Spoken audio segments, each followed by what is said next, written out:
Hello everyone. आप सब लोगों का मेरे चैनल बॉटनी सागर में हार्दिक स्वागत है। आज मेरा जो टॉपिक रहेगा वो रोडोफाइसी क्लास से रिलेटेड है।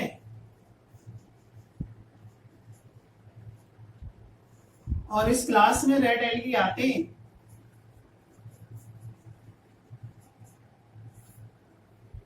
जिनको हम डीपेस्ट एल्गी भी बोलते हैं। पिछले सेशन में मैंने 6 कैरेक्टर आपको डिस्कस कराए थे। अब आगे मैं इसके कैरेक्टर लेता हूं। 7वां कैरेक्टर इसका ये आता है, they are found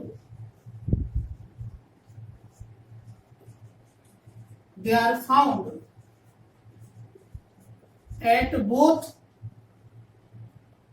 the surfaces, upper surface पर, lower surface पर means deep in the ocean। अब दोनों सरफेसों पर पाए जाते हैं। अपर सरफेस पर लाइट की अवेलेबिलिटी ज्यादा होती है, लोअर सरफेस पर लाइट पेनिट्रेट नहीं होती है सफिशिएंट अमाउंट में, लेकिन फिर भी यहाँ पर जो एल्गी है एग्जिस्ट करते हैं एंड रेड इन अपीयरेंस। तो दोनों सरफेसों पर ये पाए जाते हैं। एक तो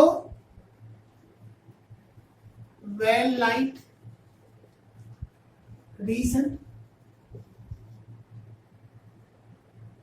क्लोज टू द सरफेस। कुछ एल्गी तो जहां लाइट की अवेलेबिलिटी है माने सरफेस पर एग्जिस्ट करते हैं, लेकिन कुछ algae had found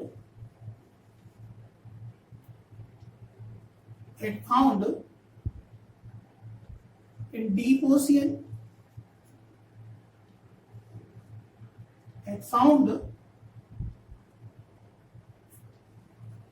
ocean, where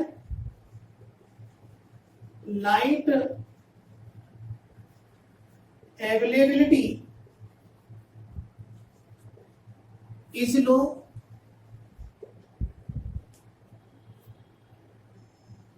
so they are called as deepest algae।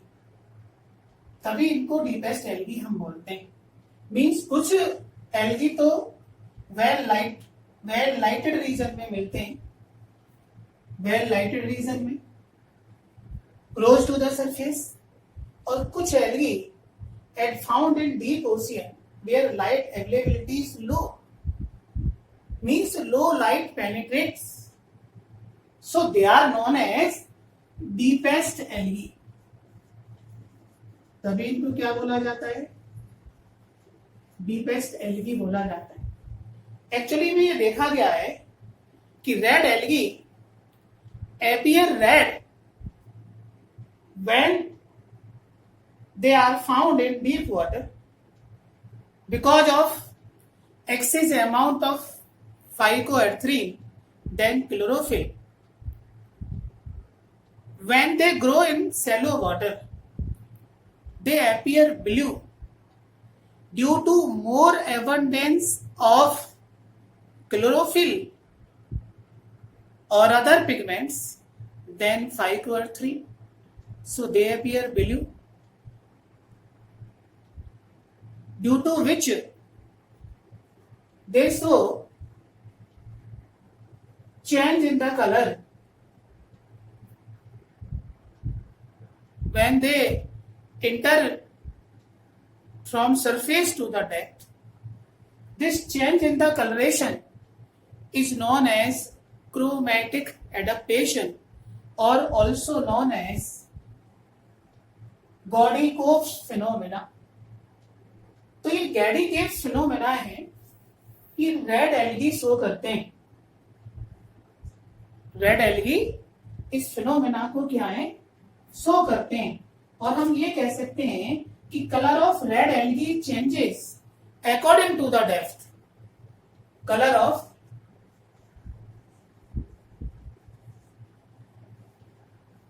red algae changes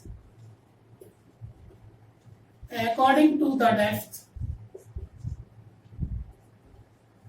According to the depth, condition is known as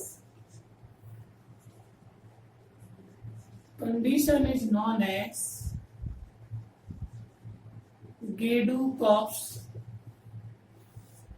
effect या Gadukop's phenomena, या फिर इसको क्रोमेटिक एडेप्टेशन भी अपन बोलते हैं, also known as chromatic adaptation. और ये एक्चुअली में it occur due to the activity of R phycoerythrin, क्योंकि आर फाइकोएर्थ्रिन में ये एबिलिटी होती है कि अल्ट्रावायलेट रेज को, विजिबल लाइट को क्या है, एब्जॉर्ब कर लेता है. क्योंकि इन रेज के अंदर फ्रीक्वेंसी इनकी कम होती है तो एनर्जी इनकी ज्यादा होती है, तो they penetrate deep in the ocean और easily absorb by the R phycoerythrin, due to which they are called deepest algae, इनको बोला जाता है. इसके बाद में इनके रिप्रोडक्शन की बात करें. रिप्रोडक्शन रेड एल्गी के अंदर 3 टाइप्स का होता है, vegetative, asexual and sexual reproduction. अब यहां पर मैं रिप्रोडक्शन की बात करता हूं. रिप्रोडक्शन में first vegetative reproduction takes place by fragmentation. Takes place by fragmentation. In this method, parent body is split into fragments and each fragment give rise to new body.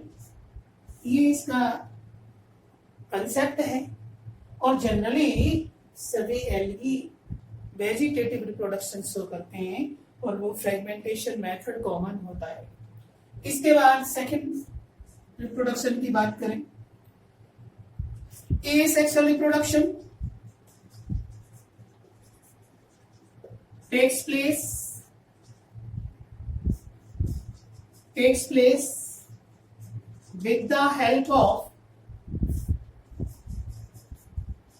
with the help of various types of spores, with the help of various types of non-motile spores. तो non motile spores के through asexual reproduction इनके अंदर perform होता है. और बाद में यदि बात करूं मैं सेक्सुअल रिप्रोडक्शन की, तो सेक्सुअल रिप्रोडक्शन इनमें मेनली ओगेमस टाइप का होता है. Sexual reproduction mainly of oogamous type.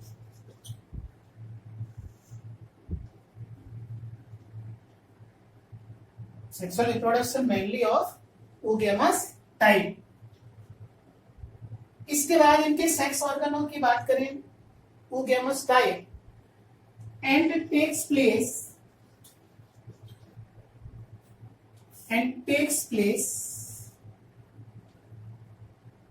with the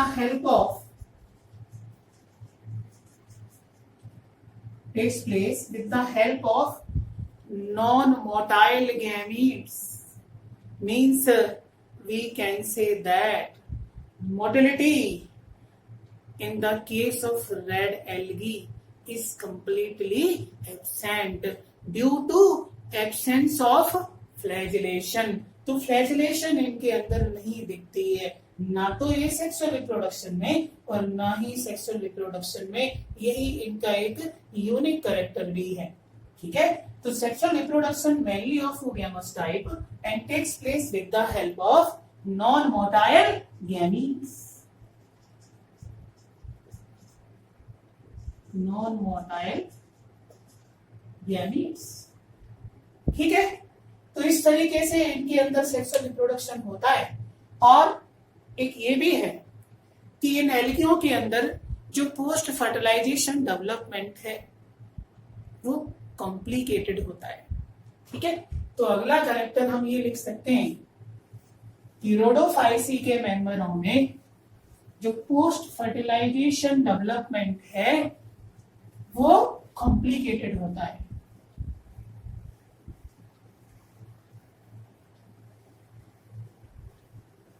तो अगला पॉइंट हम ये देख सकते हैं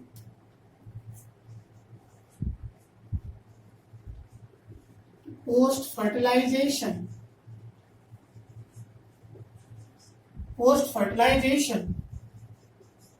development is complicated,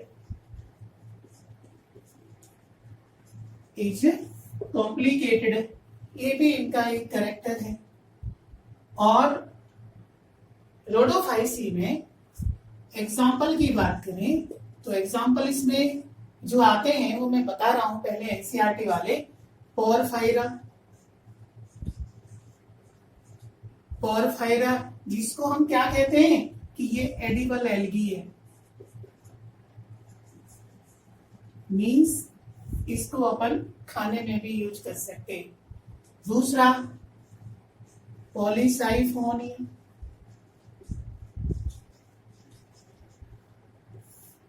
क्योंकि काफी कोस्टल कंट्रीज में इन एल्गियों का यूज हम एज ए फूड और एज ए फॉडर यूज करते हैं, जानवरों को भी खिलाने के काम में इनका यूज करते हैं, पॉलीसाइफोनियम। थर्ड इसमें आ जाता है ग्रेसिलेरिया, बड़ा इंपॉर्टेंट रेड एल्गी है। और फोर्थ आता है जिलीडियम, ठीक है। और ये दोनों एल्गी बहुत ज्यादा इंपॉर्टेंट है कॉमर्शियली। ये एल्गी एक इंपॉर्टेंट कार्बोहाइड्रेट प्रोड्यूस करते हैं and that carbohydrate is known as अगर कार्बोहाइड्रेट का यूज करते हैं। और इस कार्बोहाइड्रेट का यूज क्या है कि इसको हम used as a nutrient during tissue culture,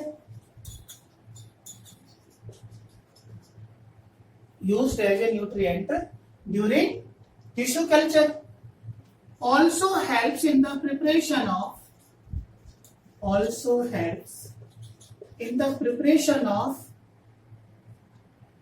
jellies and ice cream,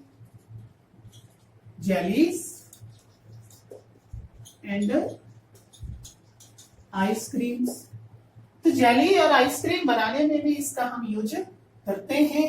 अगर एक कॉम्प्लेक्स कार्बोहाइड्रेट है that is obtained from the two member of Rhodophyceae, that is gracilaria and gelidium. Clear. इसके बाद एक और यहाँ पर एक फाइकोकोलॉइड्स है, वो भी रेड एल्गा से ऑब्टेन्ड होता है। तो एक फाइकोकोलॉइड है that is called as carrageenan, that is obtained from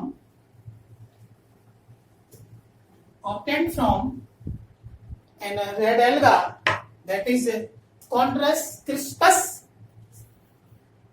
तो Chondrus crispus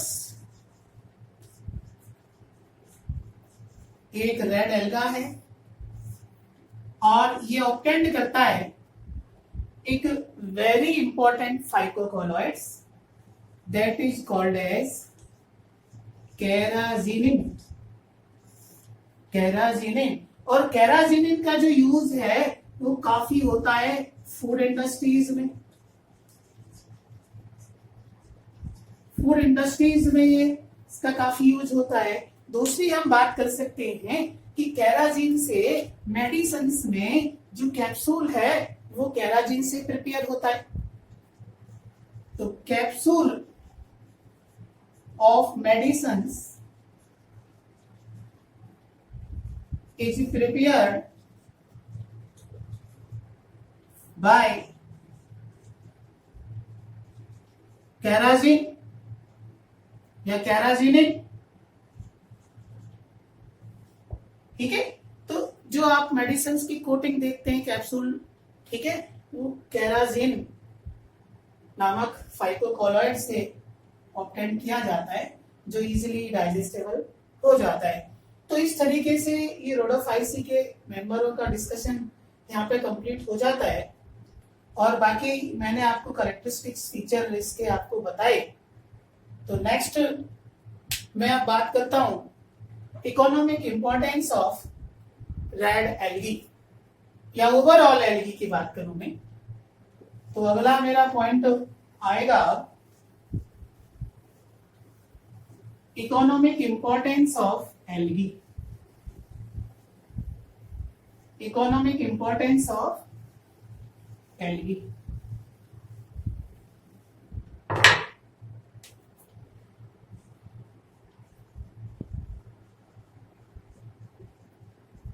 economic importance, economic importance के बारे में मैं डिस्कस करूं तो कुछ तो मैंने आपको बता दिया है। ग्रीन एल्गी की इकोनॉमिक इंपॉर्टेंस मैंने स्पेशली आपको बता दिए हैं, लेकिन यहाँ पे मैं कुछ और आपको बताना चाह रहा हूं। सबसे पहला इंपॉर्टेंस आप ये देख सकते हैं कि अर्थ पर जो फोटोसिंथेसिस होती है तो 50% photosynthesis performed by the algae. ठीक है, तो ओवरऑल 50% फोटोसिंथेसिस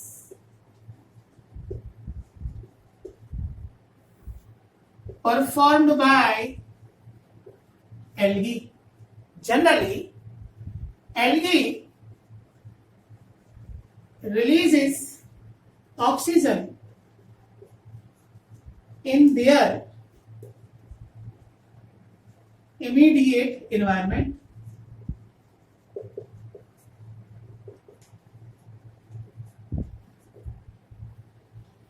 सबसे बड़ी बात है, क्योंकि आपको पता है कि इस अर्थ पर जो लाइफ एग्जिस्ट कर रही है वो फोटोसिंथेसिस की वजह से कर रही है, और उस फोटोसिंथेसिस का 50% अकेले ये एल्गी परफॉर्म करते हैं। सबसे बड़ा इंपॉर्टेंस है इसका। And release oxygen in their immediate environment. ठीक है, इसके बाद दूसरे पॉइंट की हम बात करें जो बड़ा इंपॉर्टेंट इनका रोल है। Paramount importance of that alga is that they acts as a primary producer in aquatic environment, and they are the source of food for all aquatic organism। है ना, तो ये इनका क्या है, paramount importance।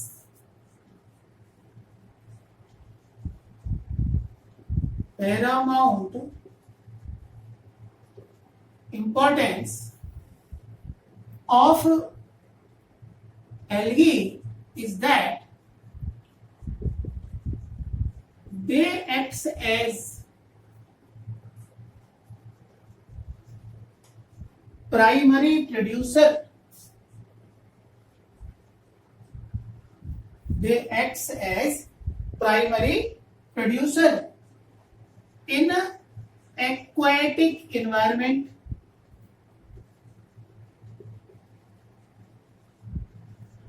in aquatic environments, and supply food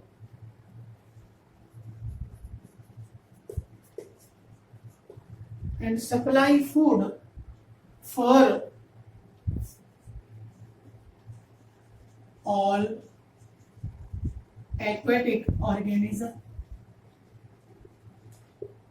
and supply food for all aquatic organism। तो ये इनका एक पैरामाउंट इंपॉर्टेंस है। उसके बाद में और एल्गी और क्या प्रोवाइड कर सकते हैं, इसके बाद बहुत सारे मैरीन ब्राउन और रेड एल्गी है। like that Porphyra, Sargassum, Laminaria. Among the 70 species of algae, marine algae, used as a food. Marine, brown and red algae, marine brown and red algae, like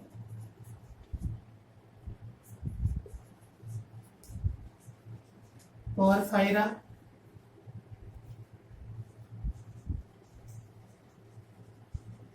Sargassum, Laminaria, along with 17 species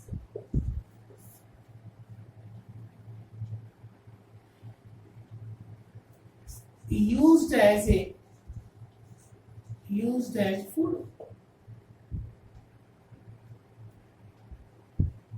इसके बाद और इनकी importance और क्या हो सकती है कि स्पेस ट्रेवलर्स इनका यूज करते हैं एज ए फूड सप्लीमेंट.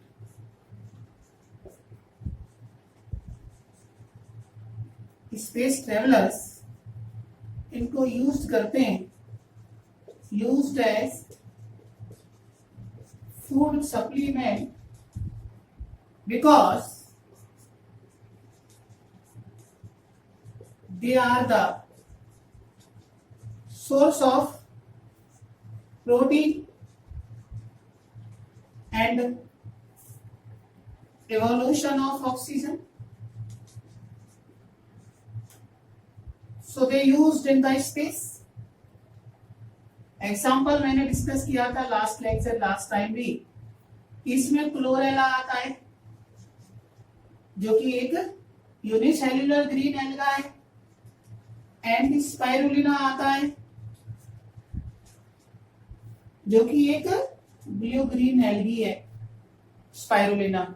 और दोनों ही प्रोटीन के अच्छे सोर्स हैं, इसलिए इनका यूज किया जाता था पहले. अब तो फूड को पेस्ट की फॉर्म में यूज करते हैं स्पेस ट्रैवलर्स. इसके बाद कुछ एल्गी ऐसे हैं जिनसे डिफरेंट टाइप के हाइड्रोकोलोइड्स प्रोड्यूस करते हैं, और हाइड्रोकोलोइड्स में वाटर होल्डिंग कैपेसिटी अच्छी मिलती है.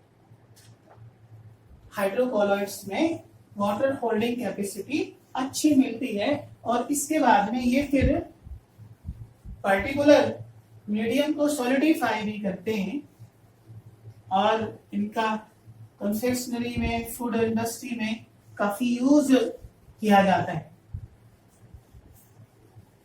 अब यहां पर नेक्स्ट पॉइंट हम ये देख सकते हैं, certain brown and red algae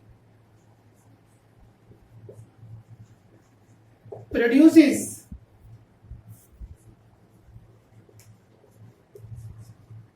hydrocolloids, माने substances that hold more amount of water.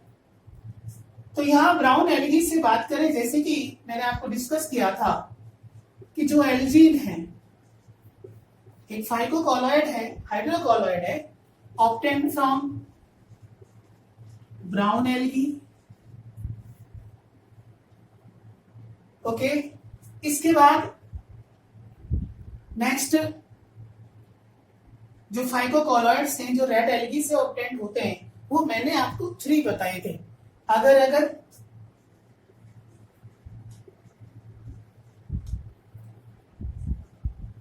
कैराजीनिन या कैराजीन, और थर्ड फ्यूनोराइन, और ये तीनों जो फाइकोकोलॉइड्स हैं they obtained from red algaes. They obtained from red algaes, red algae से ऑब्टेन्ड होते हैं. और इनका मैंने आपको बता दिया कि अगर है इसका यूज आपको पता है काफी ज्यादा होता है कल्चर मीडियम में, टिश्यू कल्चर मीडियम में एज ए न्यूट्रिएंट्स इसको यूज करते हैं। कैराजीन है, ये फूड इंडस्ट्री में काम आता है। और मेडिसिन की जो कोटिंग है उसको ये बनाता है। फ्लोराइड एक अच्छा ग्लू है, एक अच्छा एडेसिव है। तो ये सारे रेड एल्गी से ऑब्टेंड होते हैं। तो इस तरीके से इनका इकोनॉमिक इंपॉर्टेंस हो जाता है। तो ओवरऑल हम ये कह सकते हैं कि जो एल्गी हैं they are very very important for the existence of the life on the earth. इसका सबसे बड़ा रीजन यही है कि they evolve oxygen, oxygen evolve करते हैं, मैक्सिमम फोटोसिंथेसिस को यही परफॉर्म करते हैं। इसलिए हमारा जो प्लानेट है वो 70% वाटर से कवर्ड है। क्यों? क्योंकि मेजॉरिटी में जो एल्गी हैं they are aquatic, they found in watery environment. So that is the great importance of all algae because they are responsible for the existence of the life on the earth. ठीक है, तो ये इनका एक Paramount importance है। तो यही मेरा लेक्चर आज फिनिश होता है। और नेक्स्ट टाइम मुझे आपको कंपेरेटिव स्टडी के बारे में बताना है तीनों क्लासों के में, क्लोरोफाइसी, फियोफाइसी, रोडोफाइसी के मेंबरों में। तो स्टूडेंट आप पढ़ते रहिए और आपको अच्छा लगे तो मेरे चैनल को आप सब्सक्राइब करें, शेयर करें, कमेंट करें। और आपको कोई भी डाउट है तो वो मेरे से आप पूछें बिना किसी हेजिटेशन के। I will try to solve your problem. So all the best my dear students. See you again.